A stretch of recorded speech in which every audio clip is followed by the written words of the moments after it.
All right, hello everyone. Welcome to today's live stream. Excited to see everyone here.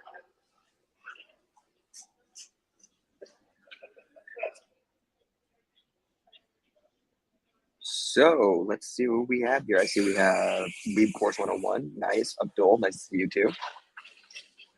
Let me know if there are any issues with my audio, by the way, guys.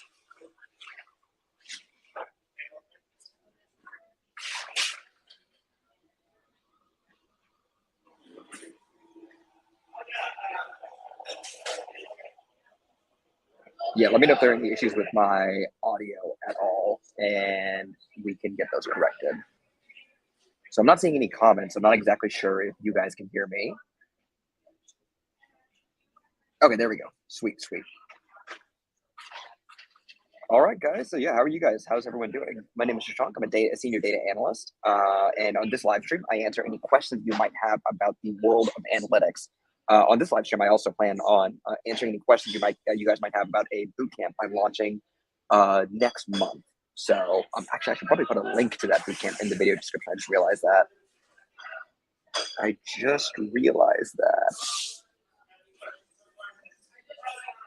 Go ahead and grab it.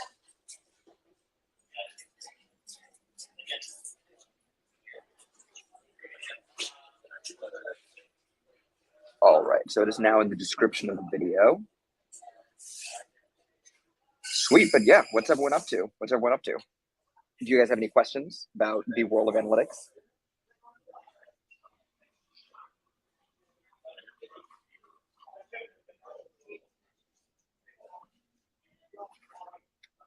DevOps job opportunities in the US, tons of them.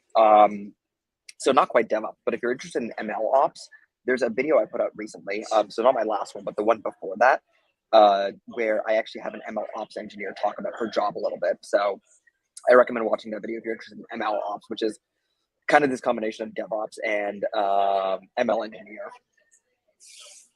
Pink Mark, welcome. Welcome, guys. Great to see everyone. Hopefully the background noise is not too bad. But yes, RB show. I would say DevOps opportunities are excellent in the US.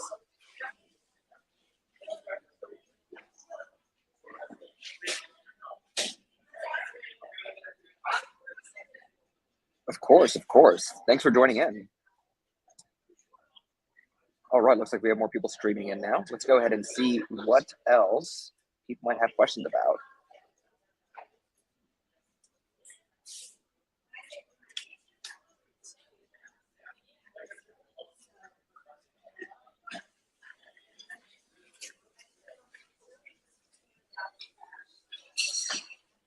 All right, Sharangan, nice. I'm sorry, my first data analytics role. What advice would you give to a newbie? All right, so to a newbie, I would recommend that. So are you like new to the, like, is this your first professional job as well? If so, advice I would give you is to also do, like, while you're meeting your team, right? Go ahead and meet people adjacent to your team going outwards, because you want to make sure that you are, you understand the business, right? So there's two pieces of advice I would give to someone who is new in their field. One, meet as many people in your company as you can. Back when, before COVID happened, I used to take people out for coffee once a week, right? And so we would, me and my boss actually had like a random number generator where we would pick a random person from the company and then ask them out for coffee once a week, buy them coffee, and just find out what they were doing. And that's because my first boss gave me some of the best advice I've ever gotten in reference to my career, which is especially good for people like us in technical fields. You want to make sure at the end of the day that you understand the business. Understanding the business is key and extremely important whenever you are, like, especially in these technical fields as well. So those are two pieces of advice I give you if you're new to the field. All right, looks like we have Nicholas here. Nicholas, you're good to go? Sweet. Okay, I'm going to add him to the stream now. Wow, this is so smooth. And this, just like this, I'm on the stream? So can you guys hear Nicholas? Because I can't hear him. Wow. Let me see if it... Should be able to hear me.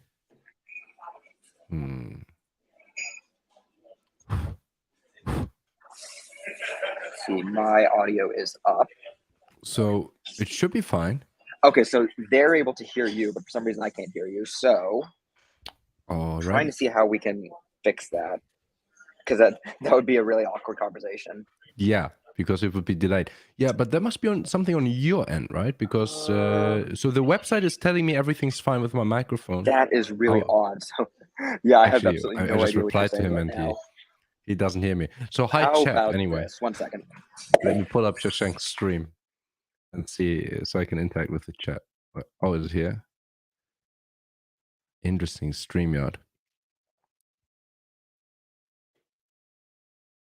Now I can't hear you. We can't hear you now, right? Because you're muted. Or can they hear you? So smooth, the StreamYard experience. Hi guys. Anyway, this is my stream now. I whatever Shashank is figuring out, I would just interact with the chat. Hello YouTube. Are we live on just YouTube? Are we on some other platforms? Well, hi everyone. I can't hear you, Shashank, by the way. And there's a muted icon next to you as well. So you're muted in StreamYard. Now you guys can hear me, right? I can hear you. Yes. Yeah. They Perfect. couldn't hear you as well. Perfect. Okay, so I think we're good to go Can you hear me now? Can you hear me like live, like now? Oh, yeah. Wow. Yeah, so I think it's like what a time to be alive. Yeah, when you plug in the AirPods, like it's it's crazy. But for anyone that doesn't know, Nicholas is a German YouTuber, as he says on his LinkedIn. Super popular. Has how many subs are you at right now? I think 170,000. Yeah, dude's almost at 200,000 subscribers. Works in London, former FANG. You want to give us a quick introduction? Sure. Well, hello chat. Hello Shashank's audience. I indeed my background is in computer science and maths, and I worked at Facebook for a bit more than 3 years in London as a data engineer, later as a software engineer in one of the data teams. I started a YouTube channel during the pandemic, grew quite quickly. It's in German language, so sorry about that. I do have some English-speaking podcast episodes. I think if you go on my channel, there's like a playlist of English-speaking podcast episodes. There are like 3, so you could listen to those. Title and intro would be in German, and I've also I have this double role at Master School, which I think we're going to talk about today as well in this stream, right? And I have like also an ongoing cohort running as a master, just like what Shashank is about to launch. And I also work at Master School now, so I made the move from Meta, 100,000 employees, to the startup world. Master School, I'm VP of Business Development in this startup. It's quite exciting, to be honest. I don't know if anyone in the chat by any chance has seen it, because yesterday we lifted the PR embargo, and we now announced our funding round, our seed round, which is very spectacular. So it's on TechCrunch right now. I think Wall Street Journal is going to go out soon. Forbes, $100 million seed round, which is unprecedented in education. And I'm excited to talk about anything. If you have questions about Facebook, what is it like to work in data at Facebook? What is it like to work in a startup? Any questions about Master School? I can represent Master School here because we're launching this school, of course, in partnership with Shashank. So yeah, long introduction, sorry. No, it's perfect. Thanks so much for all the information. So to kind of give you guys an overview of the way I kind of see this chat going along is we'll do a couple of, obviously we'll do the regular data science, data analytics questions. Nicholas's background is particularly impressive. So whereas I like to kind of say like mine was like this very like hustling my way into the analytics space, Nicholas came from a very intellectual background of getting into the field. You had a degree even from a French school as well, right?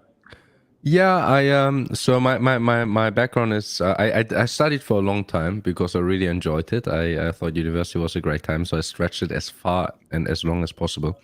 7 years, 3 degrees. I started in Hamburg. I'm from Hamburg, University of Hamburg, bachelor's degree in computer science. And then I got a really cool opportunity to move to England. I spent 2 years at Cambridge University, did my master's degree in mathematics, and then I still wanted to study more, so I applied to a program in France at the École Polytechnique, just south of Paris. And that was kind of like a 1-year master/PhD program. So it was the first year of the PhD program. I was enrolled as a PhD student. I was going to do my PhD, but then Facebook came and said, if you sign today, we transfer your money tomorrow. And I thought, okay, the internship was exciting. I can still do my PhD later. Of course, never happened. and I moved to London and started working. But that degree was in data science. I was, and my research was focused on graph learning, machine learning on graphs. My one single claim to fame in the academic world, if you Google my name, there's one paper that we published, which was cool to get one paper out, even though I never got back into academia. Like I said, very much more of an intellectual background. It's actually something I've noticed with, I was at a conference a couple of years ago, and there was a team of people from Europe. So it was a Tableau conference, and there was a team of people from France specifically, and we were getting drinks, and then we had a really interesting discussion about the difference in the value of education in the United States versus in Europe, and how the general pattern we seem to see was that, especially in the technical fields, it seemed that in Europe there was a higher value placed on education than there is in the United States. So it's always interesting to see what people doing the same work in other parts of the world are up to, how their industries are different from where they are, and it's something I like to communicate on this channel. I myself have only worked in the United States my entire life. We have audiences from, I have my third biggest audience, or my fourth biggest audience, is actually German, after my British, Indian, and American audiences. So I like to tell people, as much as I love giving advice, it's important to ask people more localized to you, because they'll have better ideas about your job market and everything. But, right. In reference to the boot camp, so I'll give you guys kind of a quick overview. But basically, it's a boot camp that I'm launching. I had a video I released last night that I recommend you guys watch. I want to make it extremely clear to everyone. I always recommend people, everyone, right? Always try and learn for free prior to going and paying for something. And I have a ton of free resources on my YouTube channel. I recommend going and checking them out.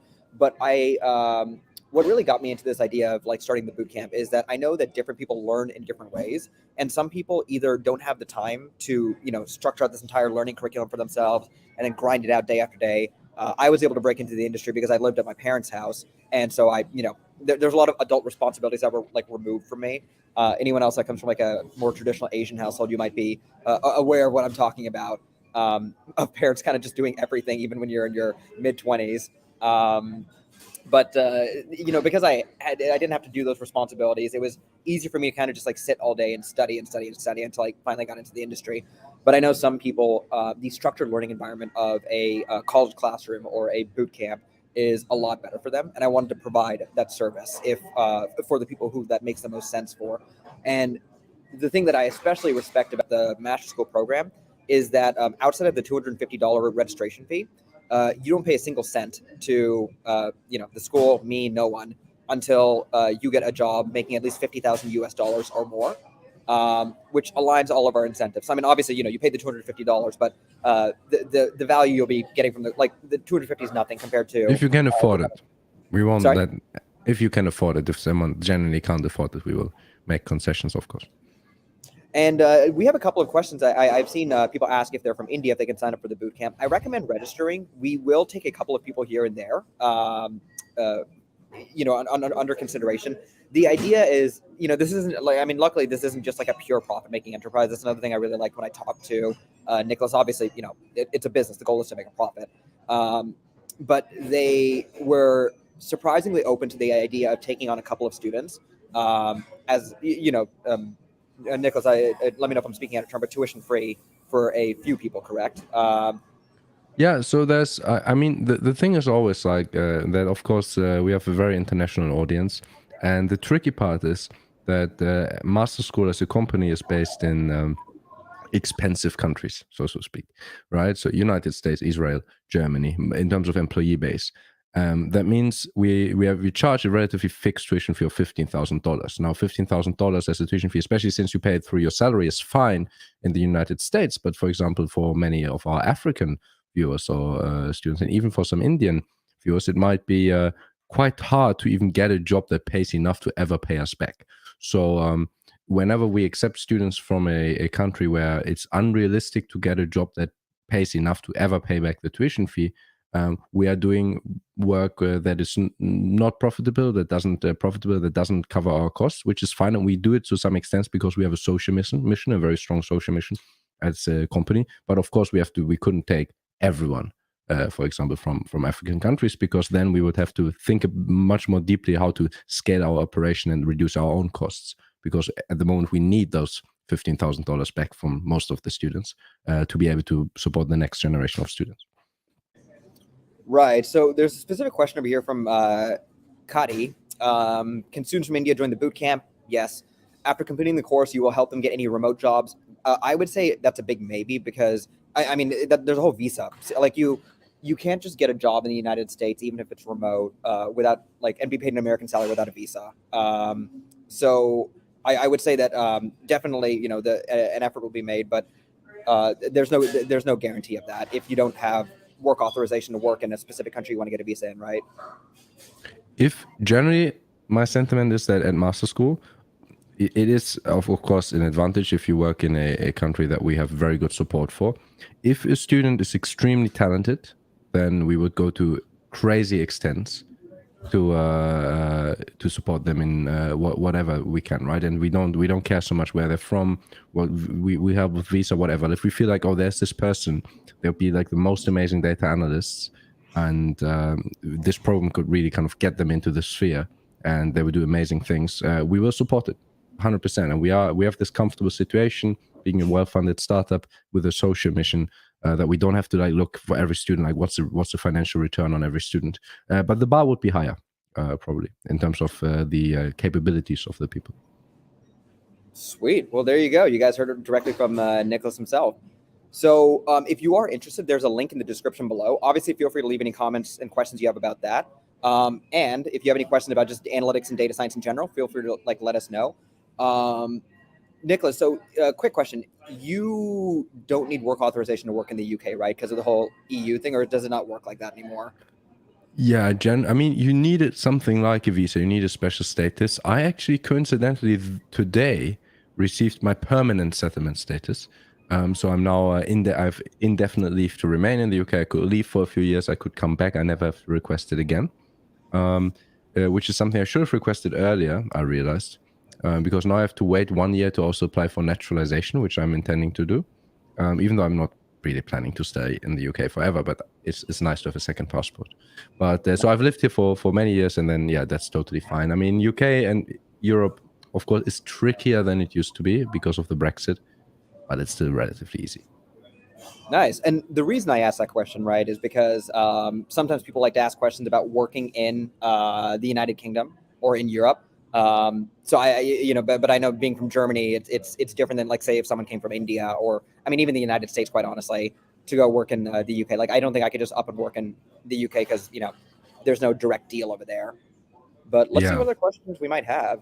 Also, thanks for the congrats, Paula. And Paula also, I love the positive vibe, saying let's get a thumbs up in the chat before. Oh, Paula's cool. Awesome.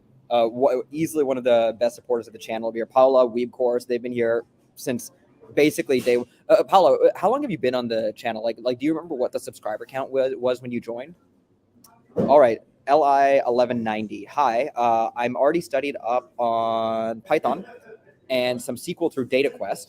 While I'm not finished yet, would I be a good candidate? Also, is it possible to go faster than 7 months if you have a lot of time? So my understanding is, how many hours do we allocate per student per week usually? We expect how many? So we expect people generally to spend at least 25 hours per week. So it's a very intense program because becoming a data analyst is hard, let's be honest. Now, in this case, what it would mean realistically is that you don't have to spend as much time. I mean, it's just like, because a lot of it is also self-study. I mean, there are the live lectures, but then there are projects. You have to work on it, understand it. So I would expect that if you already have prior Python or SQL experience, you will end up spending less time initially. There might be some concepts that are new to you, maybe the statistics part. So that's definitely possible.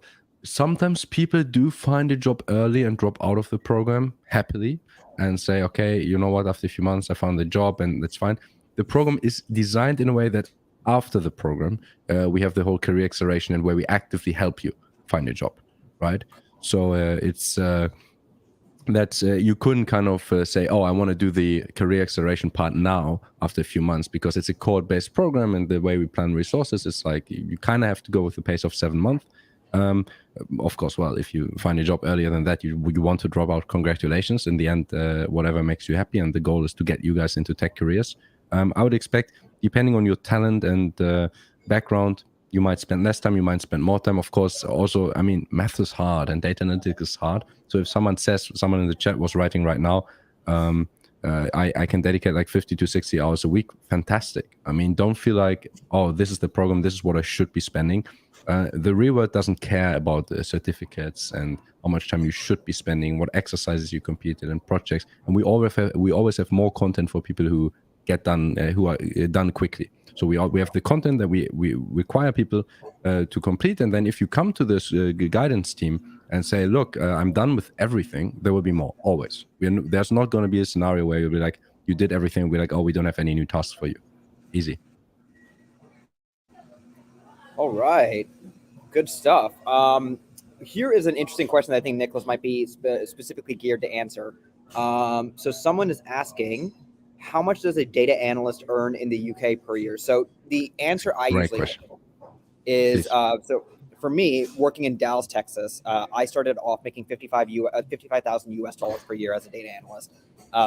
Now, the thing I always like to tell people is, especially in the US, I mean, the US is freaking huge, right? These salaries will vary drastically depending on where you are. Dallas is a relatively low cost of living city. And if someone lives in New York, they should be paid more. So I'm curious to see what you say about the UK. Yeah, it's, to be honest, I'm not an expert on the kind of these kind of statistics. And what I would say is that I would always trust whatever you can probably Google more than what I tell you anecdotally. Now, it is a bit tricky because like I worked at Facebook in the UK, which is definitely an above average salary. So it's probably very, very broad range. Something around like 40, 50K seems like reasonable for a nice job. But there will be also things that are ridiculously low paid. And one thing I would say about that, I recently I saw an ad in the Tube. It wasn't data analyst. It was like, become a web developer and make as much as £24,000 a year. And I was like, well, that's my rent, right, in London. That's literally my rent. So that's not that attractive if you live in London. But one thing to keep in mind is, although that's outrageously low, it's a long-term game, and there's what's really hard is to get the first job in tech, and that's why we have this huge program after the program, like this career accelerator, where we help you find a job, right? We actively place people, we do like all the mock interviews, CV training, we give unlimited support to every single participant until they find a job. By the way, not just because we're nice people, but because of the whole success-based agreement that, like, if you don't find a job, we don't make money. So we really want you to find a job, and we will help you and hold your hand until you find one.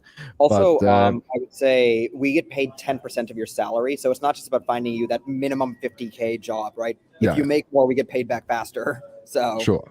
100%. And I mean, again, it's a profitable company with a strong social mission. So we want to find you like an amazing job. But to manage expectations, it is actually, and often it's like, if you find a job that's like okay-ish as an entry-level job in data, it doesn't make that much money. That might still be a huge win for you because you got a foot in the door. And there's this step change. Someone who has only done some programs or even university degrees, never worked, it's much harder to find a job compared to after 1 year of work, after 2 years of work. Like this first year of work experience, suddenly you go from someone who's like, I learned some data analytics, I want to become a data analyst, to I am a data analyst. I work professionally every day with data. And also in terms of your learning, in 5 years' time, almost everything you know about data analytics will not be from this program, but it will be from the job. Everything I know about data engineering, I learned at Facebook. I knew nothing day zero at Facebook. I remember some embarrassing conversation. I was like, oh my God, I don't even know anything about this. My manager was like, we met in the canteen and he was like, oh yeah, and you're going to be writing some pipelines. And then I didn't even know what that means. Like a pipeline. I was like, what's a data pipeline? I missed the moment where I should have asked what's a pipeline. We had this 1 hour long conversations about all the cool data pipelines I'd be writing. I didn't know what a data pipeline was. I was so embarrassed. So it's about finding that entry-level job, and you can build an amazing career after any kind of starting job. So that's one thing I would say, because sometimes people over focus about like, oh, how much am I going to make in like my first year as a data analyst? even though that's not that correlated to how much you're going to make in 5 to 10 years, which is much more important for your life. And I would agree.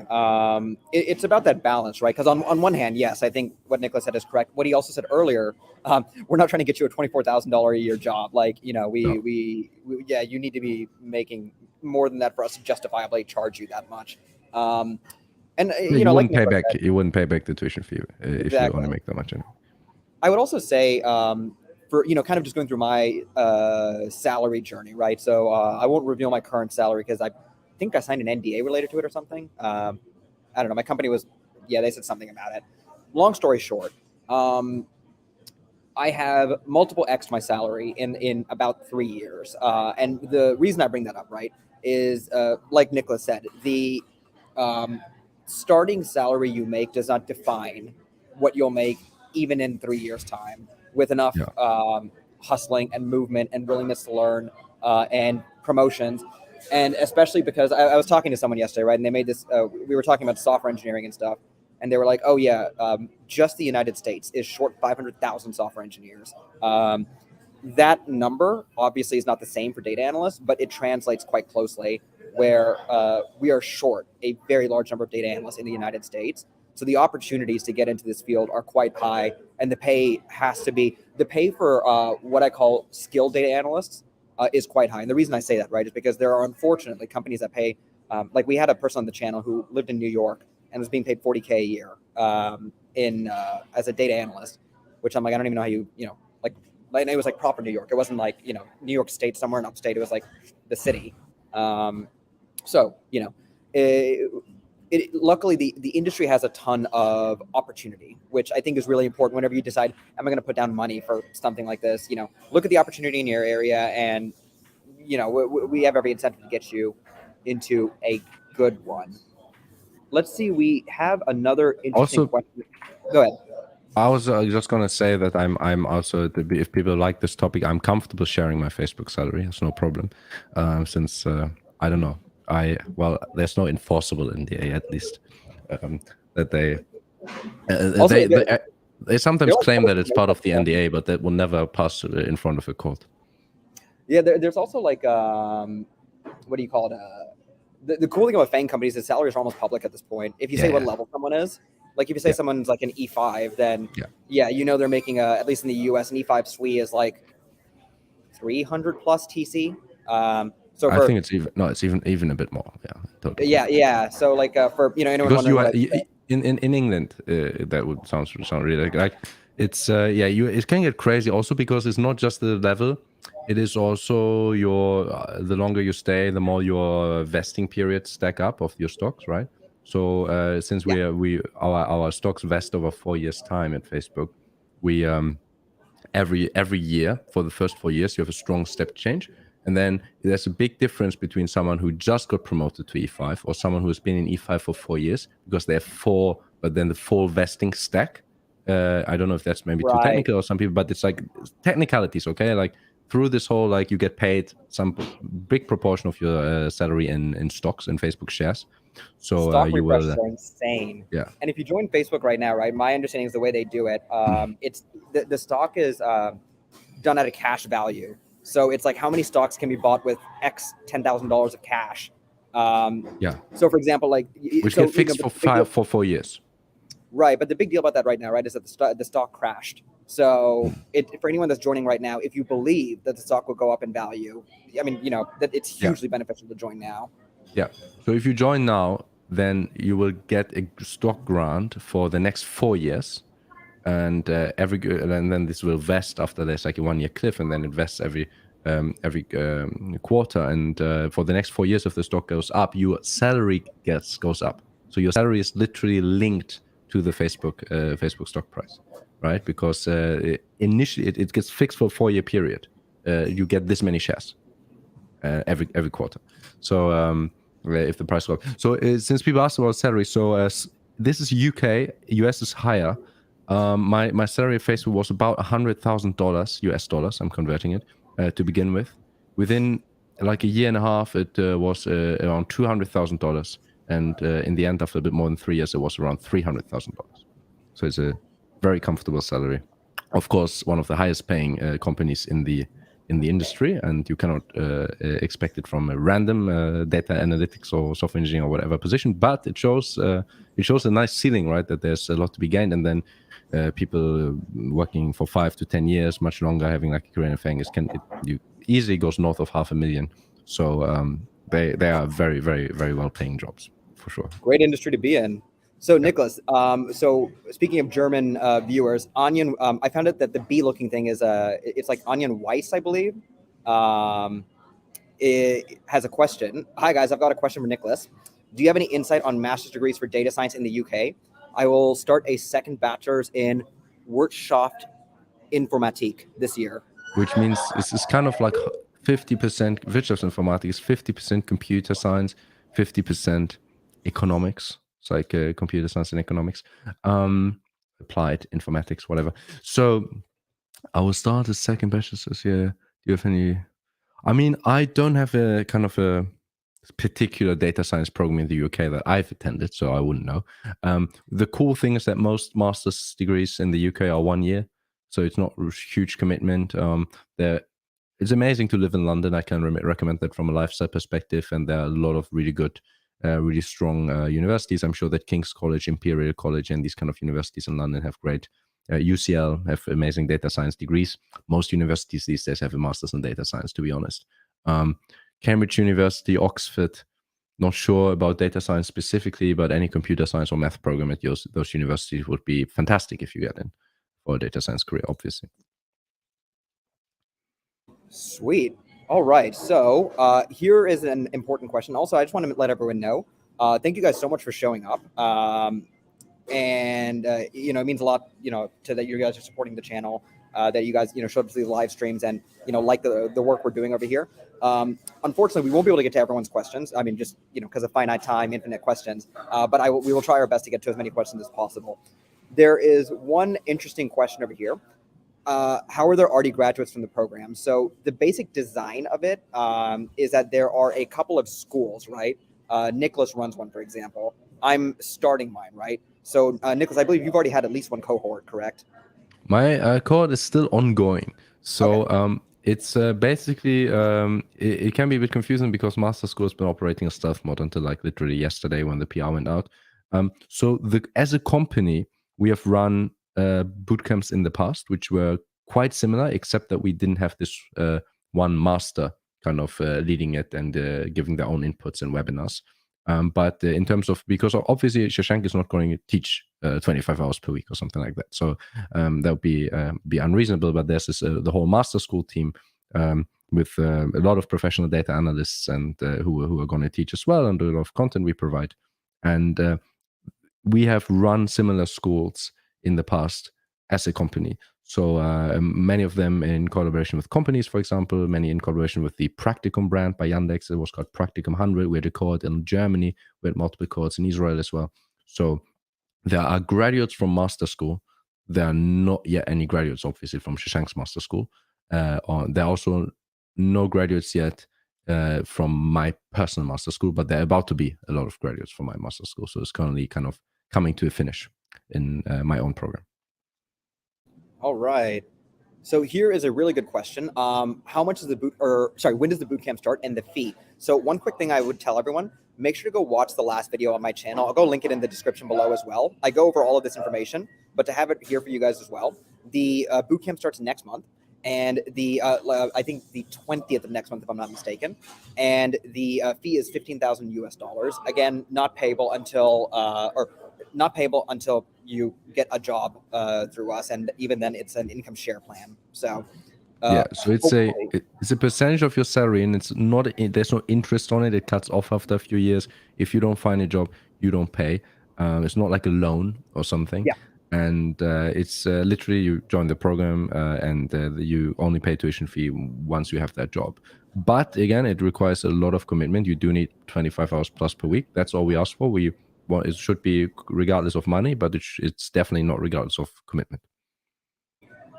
All right. One other thing I want to tell people, right? So I tell this to everyone. I think this is just good life advice. I like to give life advice on these live streams as well. Whenever someone is selling you something online, right, or really anywhere, try and see where the seller's incentives lie. Where does their pay structure and incentive structure lie? That way you can see if they're aligned with what you want as a product, and it gives you a good idea as to whether they're selling you a good product or not, right? So, I've already gotten this approved by Master School. I talked to them a couple of weeks ago. But my basic pay structure is everyone that signs up for the course, I get a flat fee for that. And then I get a portion of the tuition after it is paid to Master School.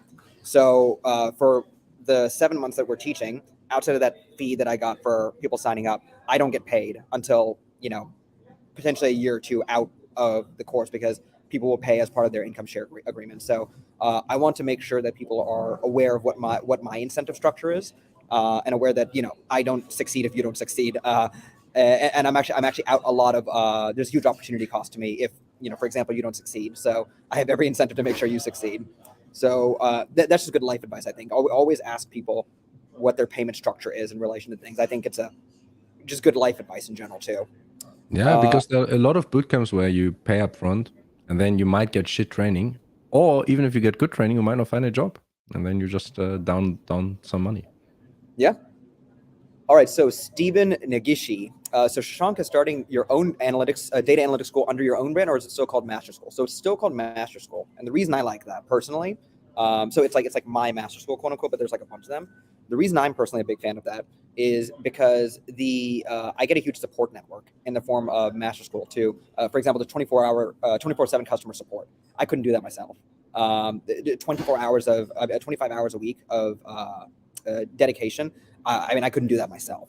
So being part of this brand, which Nicholas mentioned earlier, is heavily or very well funded, allows resources that I wouldn't have access to myself. So it is the Master School branding under, I don't know if you have a better way of like wording it, but I personally like this structure.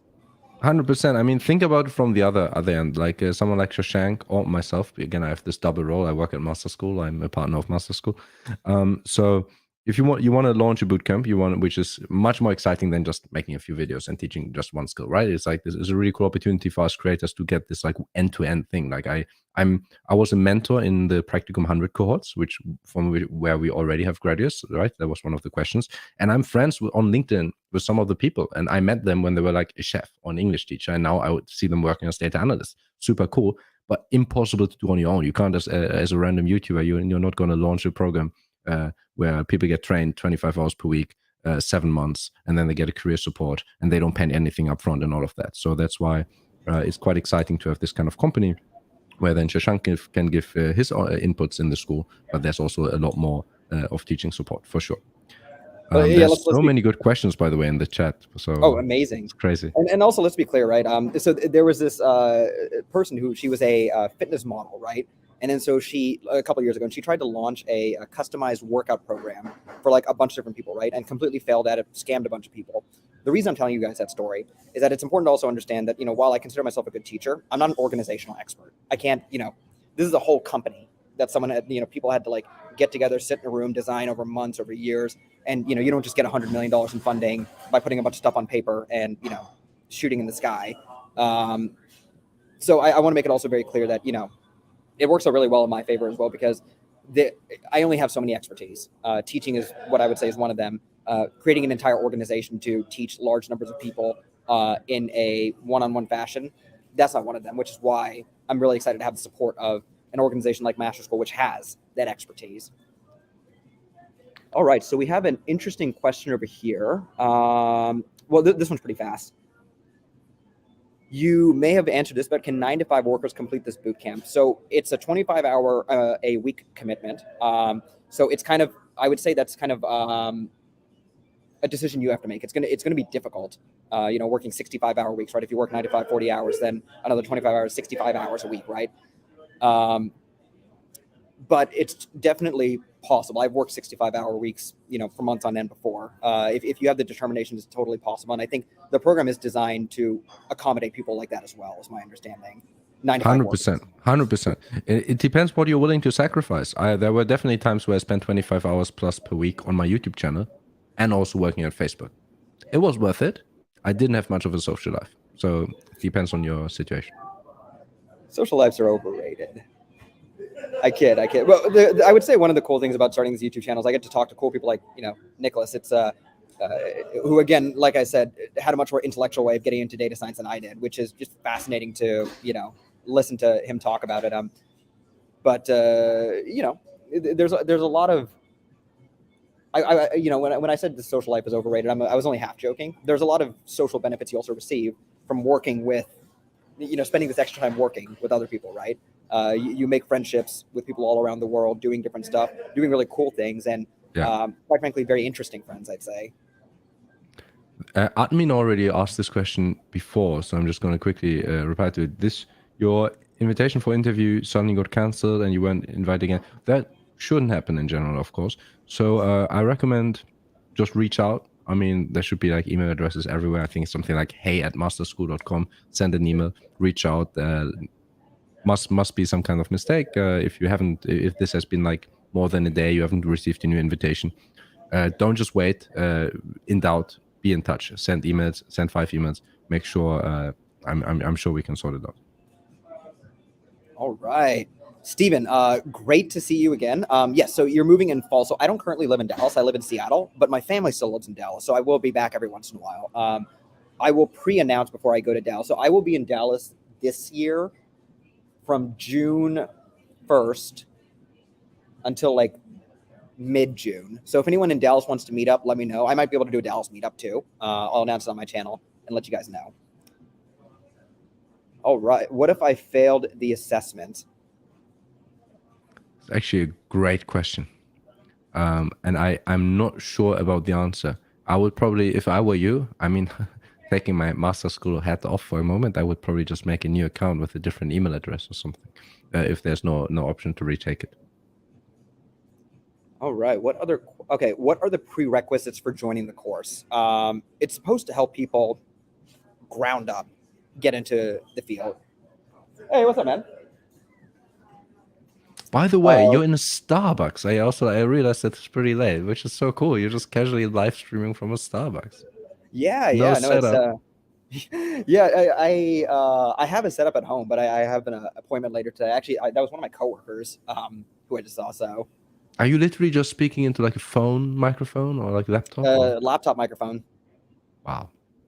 Yeah, it works. And StreamYard, I mean, I have this like very complicated setup, so many devices and audio interfaces and Go XLR and Stream Deck and Rode and whatever, and you just like, you sent me this link and we are live streaming together. Super cool. I should do this more often. From Doug DeMuro. So he's a car YouTuber, one of my idols. So he's one of the biggest YouTubers in like car YouTube, and his whole thing is like he has millions of subscribers, and to this day only shoots on his iPhone and has a lapel mic. That's it. Cool. One of my biggest idols. Like I'm a huge fan of him on YouTube because I'm like that's impressive. Yeah. I made my first 100,000 subscribers on YouTube with a 20 euro microphone, so it's definitely not a prerequisite. Yeah. To have good equipment. So here's an interesting question. Can I join if my English level is like C1, C2? So I'm not aware of what the C1, C2 thing is. I would assume fluency in English. I'm aware. And C1 and C2 is pretty good. I mean, that's like those are the 2 top levels of language certification. So definitely.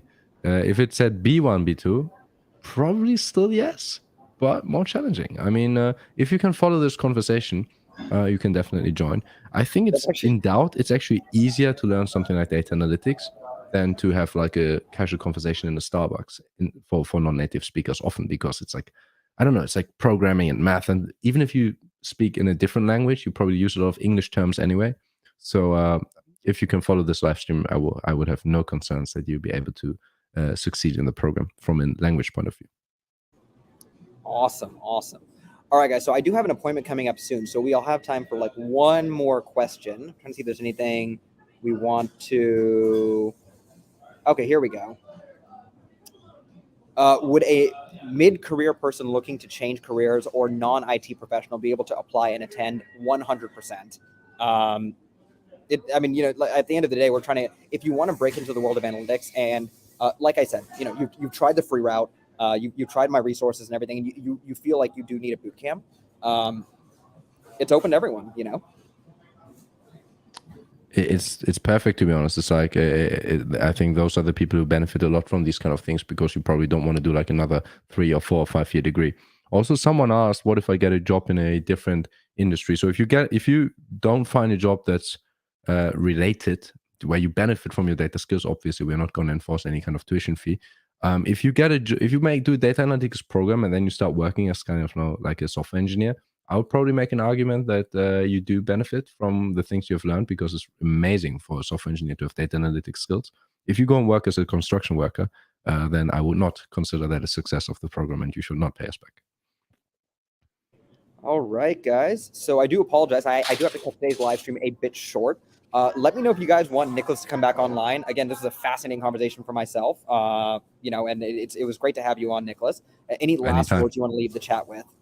No, it was fun to be here. I mean, we didn't even talk that much about FANG, so we can do like a dedicated session on that. I was more here like representing master school effectively. We can probably share this recording in some form, I suppose. And yeah, happy to be back for another conversation. Great vibes in the chat. Nice meeting you all. I love my audience. Greatest people ever. Thank you guys so much, and I will see you guys later.